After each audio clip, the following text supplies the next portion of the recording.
ولی بیناران ایدی سر روشا کرکوکه و مجارا پیکنانه حکومت خواجه کرکوکه که هیچ هیویگی نه هیچ الندگار نه البته برئیس دکتر ناظم الشماری امین داری گشتی دستیا بوچونن عربی لکرکوکه گلمه دکتر افدامات باش به ایدی 24 ده مجمر مانه تبیا آدین کرکوکه خواه اکلایب کن گلو ده حکومت بیت پیکنان یا نه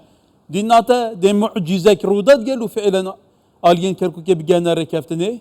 يانجيك بروسيس دي معقد ليت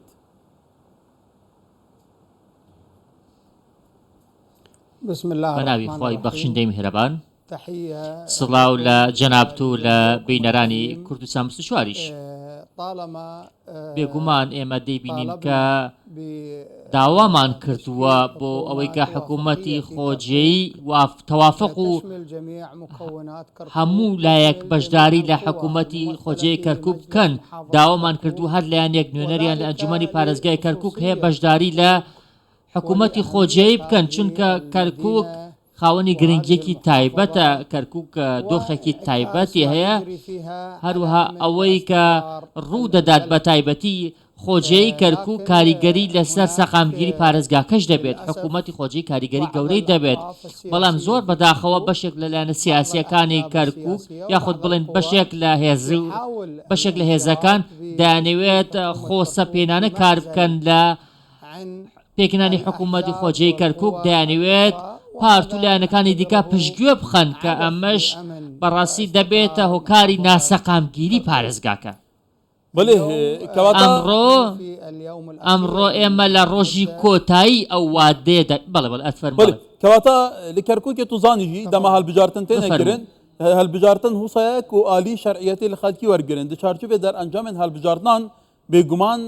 آلی لگور سقل خواه حکومت پیک بینا ام با اپوزیسیون كواتا در انجام هالبجارتان جهنه و بگومان بردام گوتو بی جهنه لحتى نها نگجنا رکفنی دسرو بند نگجنا رکفنا آلیان گلو الترناتیف چیه دید ناته دی چی بگیرن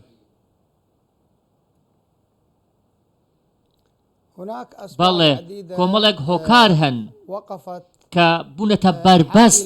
لە بەردەم یەکلاییکردنەوەی ئام پرسەدا هەروەها بوونەتە بربەست لە بەردەم بەدیهێنانی ئامانجەکانی گەلی کەرکوک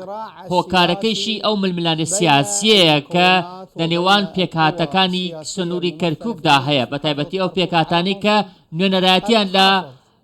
ئەنجومەنی پارێزگا هەیە هۆکاری سەرکی پارێزگارەواتە ململانی پارتە سیاسیەکان لەسەر پارێزگارە لەلایەکی دیکەوە بەشێک لە پارتەکان نایەنەوێت سیاسەتی تەوافق و تەوازن لە نێوان پێکاتەکاندا پەیڕەو بکرێت دەیانەوێت بەشێک بەشداری بکات و بەشێک پشتگوێ بخرێت و بەشداری دەسەڵاتەکان نەکات هەرچەندە ئێمە تاوەکو ئێستا بڵێم دانیشتێکی وامان نەبووە کە هەمومان پێکەوە دابنیشین و ڕێبکەوین لەسەر دیدیەکی هاوبەش ئێمە هەمیشە ئەومان ڕەت کردووەتەوە کە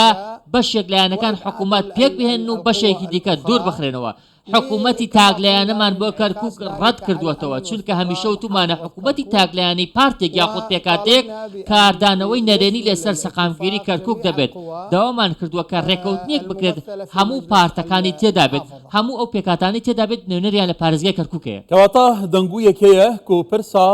پارێزگار کەرکوکی حکومت خواجیه کەرکوکی به پرسا سروک پارلمان عراق و گریدایه كوتوزاني جي دستنشان كنا سروك برلمان دي دناوا سنيان دا برسك هري معقده بهيفانا او بوز فالا حتى انه كان هات كبركرين كواتا كان ابدو بابته بيك بغير داي بنتونا بيني قال هيك هيفيكنينا ايدي وي روشار حسابيت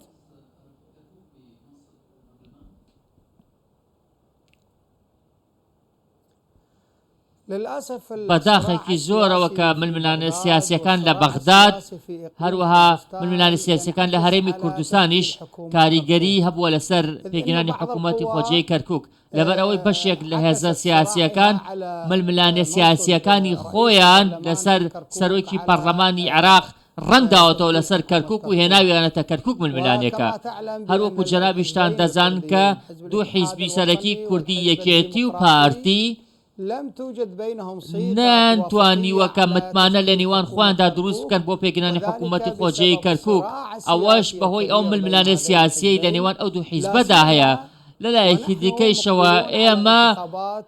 ئەومان قبول کرد کە إذ يحاول بۆ نمونە ئەگەر بۆ نمونە یەکێتی بێوێت کە پارتی لە پێکهێنانی حکوومەتی خۆجێی کەرکووک دوور بخاتەوە و هەموو پۆستەکانی کورد بۆ خۆی ببات بۆ ئەوەی کە بیکا بە پێشمەرجێک بۆ هەڵبژاردننی پەرلەمانی کوردستان بەداخەوە ئەمە شتێکی خراپە هەروەها هەوڵ بدات کە هەڵبژاردننی پەرلەمانی کوردستان بەکاربهێنێت بۆ سەپاندنی هەژمونی خۆی لە کەرکووک ئەمە زۆر خراپە کاریگەری دەبێت لەسەر سەقامگیری کەرکووک نابێت پارتێکی کوردی کە یەکێتیە هەوڵ بدات پارتێکی دیکەی کوردی کە پارتیە دوور بخاتەوە لە حکوومەتی خۆجێی کەرکووک ئەمە خەتەرە ئەمە ترسناکە لەلایەکی دیکەوە لە بەغداش ململانەی عەربی هەیە کوردی هەیە لە کەرکووک ململانەی عەربیش هەیە لە بەغداد ئەمان هەر هەمویان کاریگەری نەرێنیان هەبووە لەسەر حکوومەتی خۆجێی کەرکووک بۆ نمونە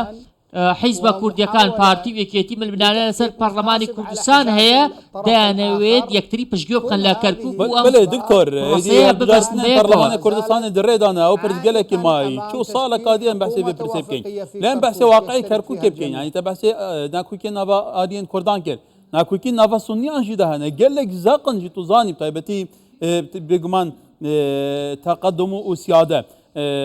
ئەبد ناوە پەرلەمانی عێراقدا یادگەرە لێرە یادگەرە کوتەگوتی ناوە کەرکووکێدا دەبە ناکووکە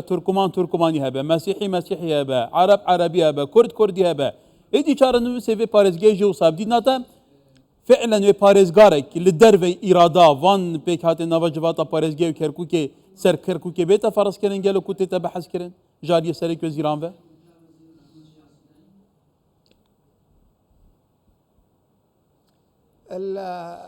بەڵێ ئێمە باسی ململانەی عەربیشمان کرد بە تایبەتی سونەکان لەناو خۆیاندا لە بەغداد کە کاریگەری هەبووە لەسەر کەرکووک هەروەها باسی ململانەی دوو پارتە کوردیەکەیشم کرد هەروەها لەبەر ئەم ململانیانە ململانەی سیاسین هەروەها ئەم ململانەی حیزبیانە دەبنە هۆکاری کاریگەری لەسەر حکوومەتی خۆجێی کەرکووک تەنانەت ململانەی هۆزەکانی عەربیش هەیە لەسەر حکوومەتی خۆجێی کەرکووک ئێستا ململانە هەیە لە نێوان عەرەبەکانی کەرکووک چونکە نێردراوی دوو هۆزی جیاوازیان تێدایە هەر نوێنەرێک دەیەوێت هەژمونی خۆی بسەپێنێت لەناو ئەنجومەنی پارێزگای کەرکووکدا هەر نوێنەرێکی عەرەب دەیەوێت هۆزەکەی دژبەری دوور بخاتەوە هەژمونی خۆی لەناو ئەنجومەنی پارێزگای کەرکووک بسەپێنێت ئێمە لە ململانەیەکی سیاسی داین هەر بۆیە ئێمە ئەو کات داوامان کرد کە جەنابی محەممەد شیع سوودانی دەستوەردان بکات بۆ ئەوەی کە دۆخی کەرکووک یەکلای بکاتەوە چونکە دۆخی کەرکووک هەستیارە دۆخی کەرکووک خاوەنی تایبەتمەندی جیاوازە سەقامگیری کەرکووک ڕنگدانەوێت دەبێت لەسەر سەقامگیری تەواوی عێراق ئێمە چەند جارێک داوامان کردووە کە بەڕێز سوودانی هەمووان ناچار بکات بە ڕێکەوتنێک یاخود جەنابیان کەسێک دیاری بکات بۆ ئەوەی کە کەرکووک بگێنێتە کەناری ئارامی جا ئەگەر ئەو کاندیدە لە بەغدادەوە بێت یاخود لە دەرەوەی کەرکووکیش بێت یاخود جەنابی محەممەد شیع سوودانی خۆی سەرپەرشتی کارەکانی کەرکووک بکات یاخود ڕێگەیەکی دیکە هەیە دەتوانێت عەبدولئەمی شەمەری وەزیری ناوخۆ ڕاست بێت ئیداری کارەکانی کەرکووک بکات لەلایەکی دیکەوە ئێمە داوامان کردووە لە چەند ڕاگەندرا و وتارێکی جیاوازدا ئێمە داوامان کردووە کە پێکهێنانی حکوومەتی خۆجێی کەرکووک دوا بخرێت بۆ دوای هەڵبژاردننی پەرلەمانی کوردستانیش بۆ ئەوەی ڕێگە ببڕین لە پارتە کوردیەکان ململانەی پەرلەمانی کوردستان تێکەڵی حکوومەتی خۆجێی کەرکووک بکەن و بیانەوێت دەو ڕێگەیەوە ویستی سیاسی و ئامانجی سیاسی بەدەست بهێنن کە ئەمەش خراپە حەزر جەنابەت دەزانی کە هەڵبژاردننی پەرلەمانی کوردستان لە ڕێگەمانە و ئەم هەڵبژاردنەش بێگومان ململانەی تێدا دەبێت لە نێوان دوو پارتە گەورەکەی کوردستان کە پارتی و یەکێتیە بە تایبەتی ئێستا یەکێتی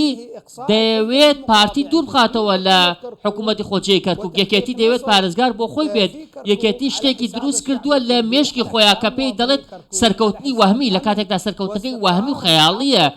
هەر بۆیە ئەمە کاریگەری نەرێنی دەبێت لەسەر حکوومەتی خۆجێی و تەنانەت سەقامگیری کەرکووکیش ئێمە لای خۆمانە داوامان کردووە کە هەڵبژاردن و پێکهێنانی حکوومەتی خۆجێی کەرکووک دوا بخرێت بۆ دوای هەڵبژاردننی پەرلەمانی کوردستان بله برئيس دكتور هالبتا في افريقيا هبو بري قدامي هالبجارتان بيت دستي شاكرين اصلا في افريقيا سر حكومه خوجيه كركوك حفتش هي بردام ديك اف چند كمبيوتر ما هيك عن ما هيك چند روشن دمي هالبجارتين برلمان كردستان دستي شاكرين ايدي سباس برئيس دكتور ناظم الشمري امين داري گشتي دستي ابو چنين عربي لكركوكي